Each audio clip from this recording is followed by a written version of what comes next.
Bueno, ¿cómo les va, muchachos? Buenas noches. Buenas noches. Buenas noches. Estamos tomando un pisco sour en Perú. ¿Cómo es esto, padre? ¿En Perú se puede tomar alcohol, locuras o no? Yo he predicado en la catedral que una vez se me ocurrió decir que como monseñor a veces con el obispo los domingos nos podemos tomar un whisky de vez en cuando. Desde que dije eso, cada vez que viene un cumpleaños nos regalan una botella de whisky. Es una buena idea, no sé, me había ocurrido, pero creo que te la voy a copiar. Pues es una gran pastoral. Recuerda a Monseñor Santos, Monseñor Santos, el obispo de Moyobamba que nos acogió aquí. Yo me acuerdo cuando vine la primera vez, decía... Sí, efectivamente. Te decía eso, que después de comer, para matar los bichos, decía, ahora una cosa para matar los bichos, y se acaba... Y lo llama paracetamol. Eso. Estamos en Perú porque yo vine con el padre Francisco, que está en Estados Unidos actualmente, a un congreso internacional, el tercer congreso internacional Pro Vida de la Red Pro Vida San Martín. Él estuviste como misionero acá. Estuve en Lima y en Moyobamba vengo frecuentemente a dar clase al seminario. Estamos en Moyobamba, Perú, plena selva, no amazónica, pero selva. Y el padre Jaime hace 16 años. 16 años. Es que en Toledo es una diócesis que gracias a Dios tiene muchos sacerdotes y el gran don Marcelo nos imprimió ese gran deseo por la misión, esa catolicidad, es decir, nunca sobran curas, pero siempre nos hemos dado cuenta de que hay necesidad y sí, la verdad es que muchos de nosotros hemos salido. O sea, el único sudaca soy yo acá. Ha sido por adopción. De corazón nos hemos hecho. ¿Cómo ven la fe en España, ya que son españoles, comparado con Hispanoamérica? Yo siempre comparo. La pastoral de España es como trabajar con ancianos, con toda su sabiduría, su experiencia. Y la pastoral en Perú con jóvenes, que son más ágiles, más esponjados. Entonces tiene ventajas e inconvenientes trabajar en ambos sitios. Y por eso estoy muy a gusto aquí, porque hay una gran capacidad de adaptación, de crecimiento. En España quizás te dicen, siempre ha sido así, y ya, no se toca. Y aquí hay mucha más adaptación. Yo cuando estuve en Lima, en una zona de, los llaman pueblos jóvenes, y en la diócesis decían eso de, tenemos más futuro que pasado. Y me llama mucho la atención porque la iglesia en Perú tiene 500 años. Entonces decía, hombre, a ver, yo creo que futuro, eso vale para todo. Tenemos más futuro que pasado, pero parece que hay que reconocer lo que hay. Entonces son países que son de cristiandad vieja. O sea, la fe no ha llegado antes de ayer. Pero se vive distinto. Por ejemplo, una de las cosas que yo creo llama la atención a todos los sacerdotes que vienen es el agradecimiento y el amor al sacerdote. Que en España, en muchos casos, a nivel popular, no es tanto, queda todavía en algunos sitios, y aquí es sorprendente lo extendido que está. Y llama la atención, ¿no? Y que al sacerdote le piden ser sacerdote. Eso es. No esperan de ti que hagas otras cosas. Piden que seas sacerdote. Te colocan. Le contaba algo antes el padre Jaime cuando veníamos para acá. Estamos tomando un aperitivo, o mejor dicho, un bajativo después de una comida de lo que fue la teología de la liberación. Mucha gente no tiene ni idea de lo que fue eso, no saben ni lo que fue. Ustedes por haber estado trabajando, o estuve trabajando acá en Perú, ¿qué pueden contar un poco de qué fue esa corriente y cómo lo dio la gente acá, ¿no? El Teología de la Liberación tuvo muchísima influencia hasta Juan Pablo II. Y dejó algo bueno, ¿eh? Lo hablábamos antes, se hizo una labor social que hoy la gente aprecia, ¿eh? Es decir, aquí se cuidaron mucho hospitales, comedores, pero bueno, el problema que tuvo fue esa ideologización que quitó mucho de lo sacral a la pastoral, por supuesto. Yo lo que veo además es como una especie de fósil. Es decir, el problema de la teología de liberación es que se ha quedado anclada en unas formas y en unos criterios, también unas luchas que tenían lugar y a lo mejor sentido, no lo sé, es decir, al menos era lo que se podía ver en ciertos años, pero hoy en día no tiene sentido. Una cosa también me pasó a mí, en la zona donde yo trabajaba, en una zona del sur de Lima, muy joven, y empecé a hacer una pastoral universitaria. Y los sacerdotes que había muy mayores, que habían trabajado en toda esa época, me decían, ¿para qué? Aquí no hay universitarios, aquí lo que hay son pobres. Hermano, tienes 7 universidades. No sabían. Hay una desconexión con la realidad y dices, no, perdona, es que Perú, como todo el mundo, ha ido evolucionando, ha ido progresando, ha habido injusticias que siguen estando y sobre las que hay que ver, y es una de las cosas, por ejemplo, que en este congreso yo creo que tienen que estar presentes, ¿no? Y otras cosas en las que hay que pasar página porque yo creo que ya o a veces se han superado o a veces se han transformado y no son las mismas. Y entonces a veces parece que descoloca la realidad, ¿no? Y yo creo que eso hay un pequeño lastre todavía ahí en algunos sectores, sobre todo de sacerdotes o incluso obispos, a lo mejor muy mayores, que por la misma visión ideológica no ven la realidad, en mi opinión. Sí, esta mañana en el Congreso ha salido el nombre de Bob y el nombre del sobrino, y me ha dado por mirar en la Wikipedia mientras hablabas, digo, ¿qué edad tienen estos señores? 85 años, y detrás no hay nadie. O sea, no han dejado una escuela de jóvenes que siguen. Entonces, es algo que se ha acabado, no tanto porque les hayamos convencido, es que no han dejado escuela. Ese es un drama que tienen ellos y también tenemos nosotros, pero, o sea, porque antes eran señores herejes, digamos, ¿no? O sea, tenés un señor hereje runner, por ejemplo, o tenías qué sé yo, lo hacía un Renan, si querés, un Hans King que se murió, pero también de parte de los curas católicos, de los teólogos católicos buenos, había Roger Marín, por ejemplo, ¿no? Una Francia, un Derrida Ranson, tipos así. Pero como que nosotros, o sea, ha decaído normalmente el nivel intelectual de los progres, pero también en nuestro campo. Tenemos poca gente, o sea, ya hoy por hoy no tenés no sé, Castellani, qué sé yo, no es una cosa así. Sí, no. Es verdad, yo lo veo en mi propia vida. O sea, la falta de vocaciones hace, bueno, si quieres lo haces, reserva sacerdotes para estudiar, pero como tenemos que conservar todavía tanta gente, en la pastoral no nos deja estudiar. Estudiamos lo que podemos, ahí me consta que ustedes dos dedican mucho tiempo y lo agradecemos de estudiar, pero otros muchos no somos capaces de encontrar todo el tiempo que nos gustaría para estudiar. Y yo creo que es en parte por eso. O sea, yo veo que en la Iglesia hay una maquinaria como muy vieja que todavía hay que mantener funcionando, que nos damos cuenta de que... O sea, hay una parte que es joven, yo lo veo en la pastoral juvenil, avanza, pero la catequesis, por ejemplo, nos exige muchísimo esfuerzo, muchísimo trabajo, una máquina que no funciona bien, porque claro, nosotros ofrecemos sacramentos y los padres piden sacramentos. Nosotros ofrecemos la vida de Dios y ellos piden una fotografía. Entonces, no funciona, ¿no? Pero esa máquina anquilosada la tenemos que mantener y nos quita mucho esfuerzo y nos quita tiempo de estudio, yo creo. En parte eso también se da. Yo me atrevería a citar al Papa Francisco en una de las cosas que a mí me llamó mucho la atención, antes incluso de ser Papa, cuando aquel documento de Aparecida, que luego hasta ha salido, que era esto que llamaba de la conversión pastoral. Decía, ojalá alguien se lo hubiera creído, porque la conversión pastoral era dejar atrás las estructuras caducas, eso, que es evidente que gastan mucho tiempo, que no sirven, que no dan vida, para poderse abrir a formas nuevas dentro de la tradición y dentro de la lógica católica de predicar el Evangelio. Y sin embargo, vemos en muchos casos, efectivamente, que la vida pastoral, parroquial y tal, asfixia precisamente eso y no nos permite dar al mundo una respuesta clara.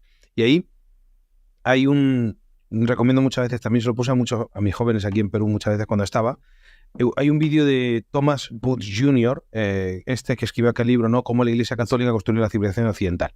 La parte que dedica a España no es muy buena, pero el resto del libro está muy bien.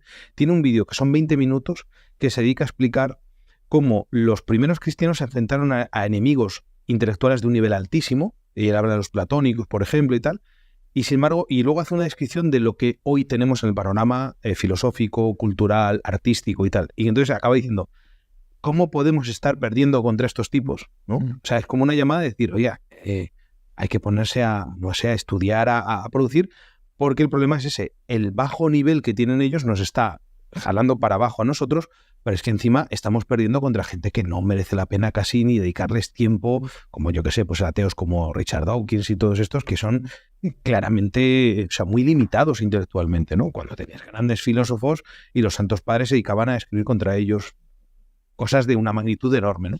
Y eso efectivamente es una cosa que se echa de menos. Es que creo que es parte también de la decadencia cultural nuestra en general, ¿no? O sea, en muchos seminarios hoy te dicen los chicos que antiguamente tenían una formación, quizás en algunos lados progresista, pero furibunda, pero te exigían, y hoy son guarderías, a Dios gracias, que como decía el padre, no le entran balas al muchacho porque es un nivel paupérrimo, ¿no? Pero también es verdad que ha bajado muchísimo el nivel nuestro como sacerdote, y a su vez el público como que uno le quiere, o sea, yo hago siempre el esfuerzo, padre, ¿qué videito me puedo recomendar? No, videito no, te voy a recomendar un libro, o campeón, o sea, lees un libro, se llama libro, tiene hojas, tiene letras. Bueno, no, es que yo no puedo. Dejemos Netflix, dejemos internet un poco. Y esto lo que hacemos, los tres trabajamos con las redes sociales, tiene que ser como un disparador, me parece.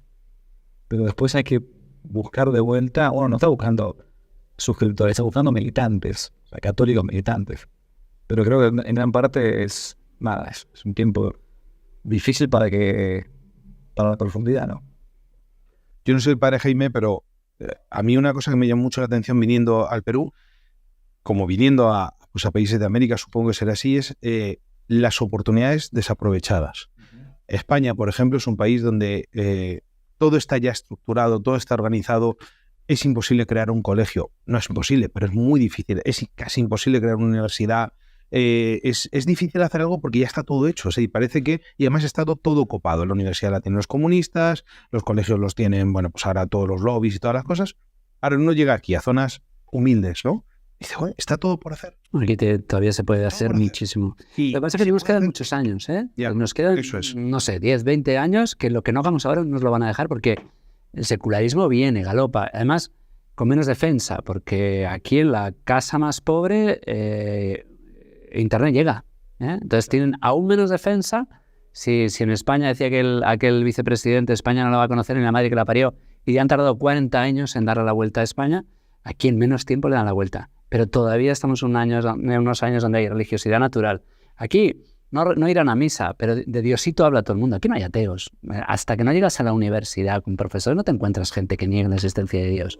Entonces, estamos en un momento, yo creo que clave de la historia en estos países para evangelizar y sacar adelante la humildad que todavía queda en los corazones. Porque, bueno, la gente peca, pero sabe que está mal. Todavía no te dicen que está bien abortar, todavía no te dicen que está bien practicar la homosexualidad, todavía tienen una conciencia natural de lo que está bien o de lo que está mal. Entonces, si no nos damos prisa, queda poco tiempo para eso. Son años muy clave, muy importantes. Cuando la gente, ya que estamos hablando así los tres, improvisando, porque ahora esto no hay ningún guión, quizás una de las preguntas que a veces uno recibe como cura es si no se sienten solos, digamos, ¿no? Yo me acuerdo que una vez antes de entrar al seminario, y hablé con un cura, estaba confesando, mejor dicho, y le dije, padre, yo tengo miedo de la soledad. Entonces el doctor, la verdad que es la única cosa que me costaría. Y él me dijo, mira, a mí me encantaría estar solo muchas veces, pero la gente no me deja. ¿Cómo los curas nosotros paliamos el tema de la posible soledad? Sobre todo cuando nos encontramos en un ambiente a veces clerical que muchos te tienen mano al dedo, te marcan como que, bueno, es que fuiste demasiado duro con los sermones o en la secretaría de la bandera, se han puesto demasiado de patadas con alguien, o yo mismo, a veces con alguna videos o críticas que uno puede hacer. ¿Cómo paliamos los curas la soledad? ¿Existe la amistad, por ejemplo, sacerdotal, o con laicos? No sé, ¿cómo hacen ustedes? Mira, ese mismo programa que estamos grabando no es una idea nuestra. Nosotros llevamos 3 días hablando en el Congreso, disfrutando. Esta mañana hemos grabado que nos hemos comido una hormiga, la gente ha disfrutado. Pero esta ha sido una idea de Diego, que es el fundador de la Red Pro Vida San Martín, que es quien nos convoca aquí. Y yo me he dado cuenta de que él quería que la gente viera unos sacerdotes, lo que él ha estado viendo estos días, unos sacerdotes. Tú y yo personalmente no nos conocíamos. Lo que pasa es que la catolicidad, el sacerdote católico hace que parece que llevamos toda la vida conociéndonos, pero yo te he visto a ti mucho más que tú a mí, pero entre comunes amigos y tal, a mí me da la sensación de que nos conocemos de hace años, de toda la vida, hay una afinidad con lo diferentes que somos. Y con Francisco no coincidimos en el seminario más que 2 años, pero no nos hicimos mucho caso en el seminario, pero después en el ministerio, en 2 veces que has venido, lo mismo. Entonces yo traducía un poco, igual que a los hijos les encanta que papá y mamá se quieran, a la gente le gusta que los sacerdotes nos queramos, lo que han visto estos días, que nos queremos, que nos reímos, que nos tomamos un pisco, que nos comamos una hormiga. esa ha sido la idea de grabar esto, por ejemplo. Que Diego ha querido, y los de la red, que lo que han visto estos días lo pueda ver la gente, ¿no? Y eso es necesario. Cuando un sacerdote deja el ministerio, hace falta que te cuente muchas cosas. Ha dejado de rezar y ha dejado de ver a sus hermanos sacerdotes. No creo que haya excepción a eso. No sé tú cómo lo ves. No, yo creo que en la esencia nosotros sabemos que el centro es Cristo y que la relación que tenemos con Jesucristo como sacerdotes es lo que nos llena, lo que da sentido, porque claro, evidentemente una vez uno tendrá amistad y amigos cerca, otras veces a lo mejor por cuestiones de la vida no. Pero a mí me gusta mucho siempre lo que dice Santo Tomás. Él lo refiere más a la vida eterna, pero dice, para la eternidad no, los amigos no son necesarios. O sea, la eternidad basta con contemplar a Dios. Pero sin amigos, no me acuerdo ahora mismo cómo lo pone en latín, porque es una expresión rarísima, pero vendría a ser, no estaría bien. No estaría bien. Es como que algo que completa, ¿no? Y entonces se nota. Y yo creo que es fundamental, o sea, forma parte. Y tiene sentido precisamente porque estamos unidos a Cristo. Que decir, si no, yo creo que no podríamos tener esta amistad. Porque a veces diferencias o de misma nacionalidad, de ideas, de cosas se impondrían a lo mejor, o de equipos de fútbol, qué sé yo. Pero como está Cristo en el centro, lo otro se complementa. Ayer el padre Luis Petit, que no está aquí ahora porque ya se ha ido, pero estos días con nosotros, y me recordó una cita que yo no había leído en la Ética Nicómaco y por lo visto no me acordaba. Aristóteles llega a decir que la vida sin amigos no querríamos vivirla. Y me encantó. Aristóteles dedica 2 libros al amor y la amistad, el 9 y el 10. O sea, la ética es una cosa... Es que al final de cuentas la amistad es una virtud, ¿no? O sea, y sin virtud no se puede tampoco llegar al cielo. Y yo esto en la pastoral juvenil lo he visto. Y al principio notaba que había dificultades en la pastoral, en los enamorados, se peleaban mucho y rompían y tal. Y al principio pensaba que iba por ahí, pero luego me di cuenta de que muchos están pretendiendo ser enamorados sin primero haber tenido la experiencia de la amistad, porque parece que la amistad es una cosa espontánea, que surge, que no hay que cultivar, que no hay que esforzarse.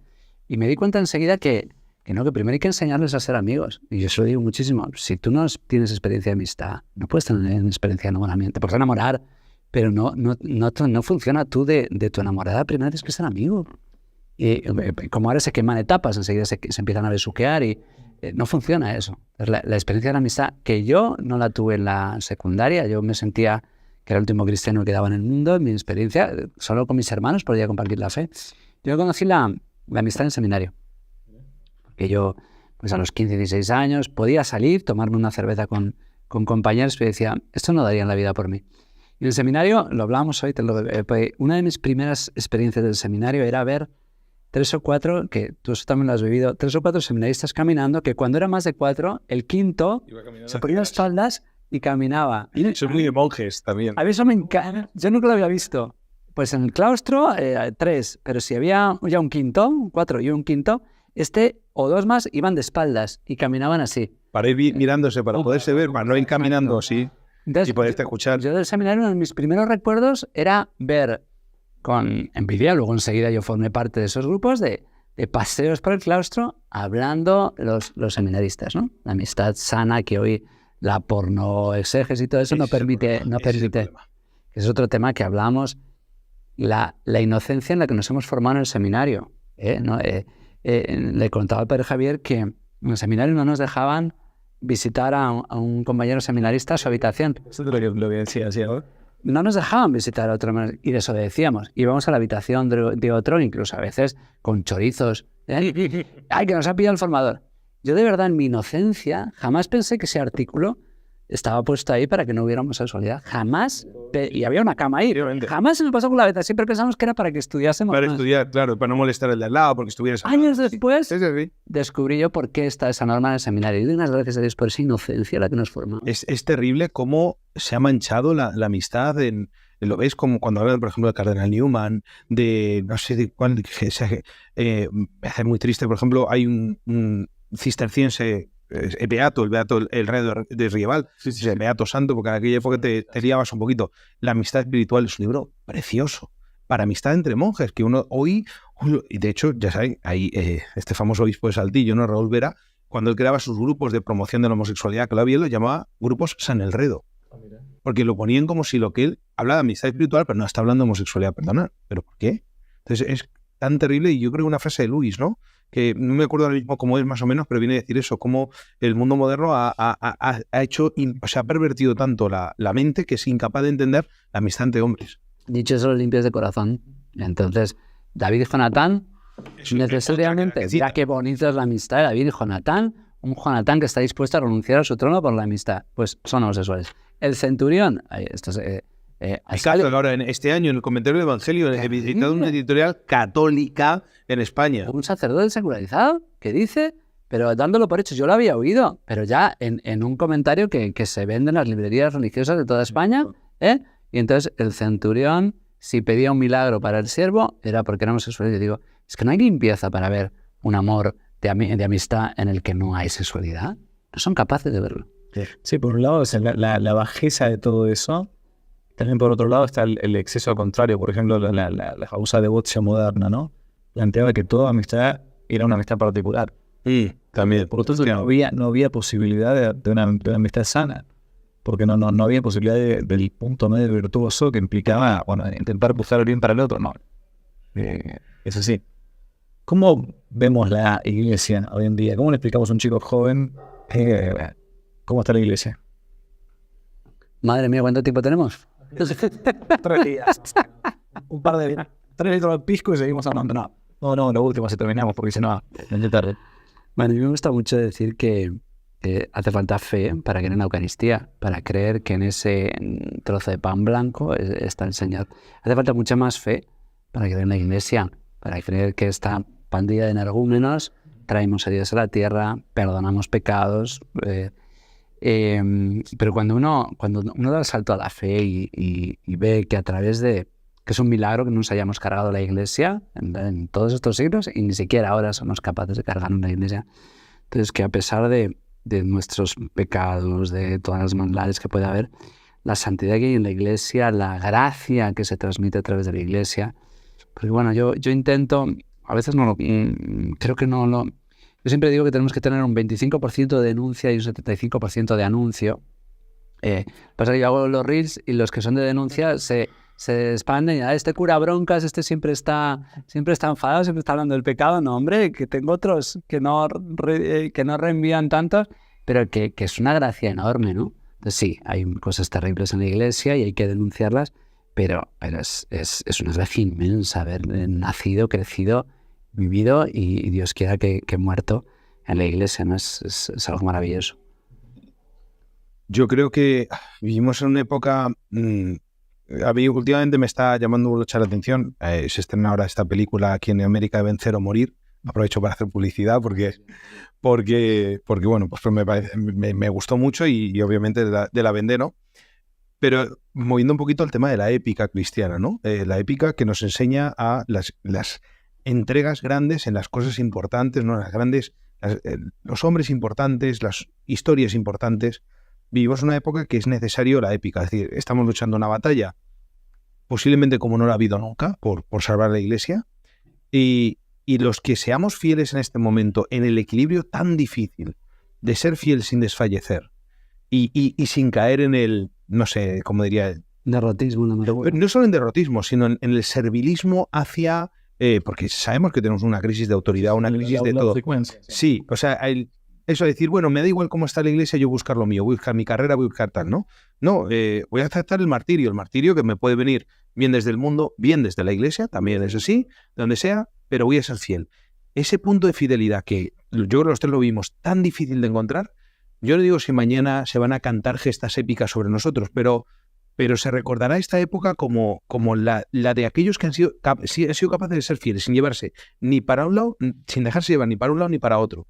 Y yo creo que vivimos en ese tiempo y es apasionante, claro, a la vez muy duro, porque exige una magnanimidad, unas virtudes tremendas y yo creo, no sé vosotros, ¿no? Pero el hecho de tener una cierta presencia pública hace, porque muchas veces uno se cansa, pero a veces te escriben, ¿no? Y te dicen, oye, tal, y piensas, dices, ya no solo por mí, que debe ser lo primero, sino imagínate si yo en este momento me bajo y digo, mira, ya no puedo más, no puedo luchar más, chao, ¿no? ¿Cuánta gente que está sosteniendo su fe? Somos sacerdotes, que es nuestro trabajo, no es algo que nos haya venido por ser, no, es que es lo que tenemos que hacer. ¿no? ¿Cuánta gente que está sosteniendo su fe en ver, pues eso, que somos capaces de mantenernos fieles con la dificultad que hay? Si nosotros cayéramos, ¿cuánta gente caería también, ¿no? Dirían, no, mira, me está sosteniendo eso. No sé si lo dicen, pero no lo dicen, ¿no? Nos han ayudado, usted me ha ayudado, o otros sacerdotes me han ayudado en este momento en que yo estaba pensando abandonarlo todo, porque estoy tan confundido, a mantenerme fiel. Pero yo creo que, no digo, ya digo, se contarán historias sobre nosotros, no lo sé. Porque es una época además de incluso el martirio nos lo ponen difícil, joroba. Es decir, podrían ser un poquito más brutos y las cosas serían más rápidas, un poquito más... pero no, y no sé, yo creo que esta fidelidad pues será lo que en el futuro dirá, mira, este es el ejemplo, ¿no? Que dieron de mantenerse fieles a la Iglesia y esperamos ser fieles con la gracia de Dios, porque de luego si fuera por nosotros, por nuestra humanidad, no sé a dónde hubiéramos llegado. Bueno, gracias Padre, especialmente Padre Jaime, especialmente por la invitación, tanto mía, Padre Francisco, acá a Moyobamba. A estos jóvenes que están aquí detrás de las cámaras, que da gusto, es un orgullo para los sacerdotes ver los laicos cuánto aprendemos de ellos. Un hombre, Diego, con 4 hijos y que su esposa se queda con los 4 hijos para que nosotros podamos mantener esto. Todos estos que están aquí, es admirable. O sea que gracias a ellos y gracias a ustedes por haber venido a Moyobamba, por toda la luz, la alegría que nos han traído, la confirmación en la fe, que es nuestra misión. Así que sí, gracias y... Se repite algún día de vuelta. Aquí en Perú dicen siempre una frase mal dicha, dice que no sea la primera ni la última. Digo, hombre, la primera es, ¿eh? Bueno, pues ha sido la primera, pero no sea la última. Bueno, muchas gracias. Que Dios los bendiga. Y que no te la cuenten.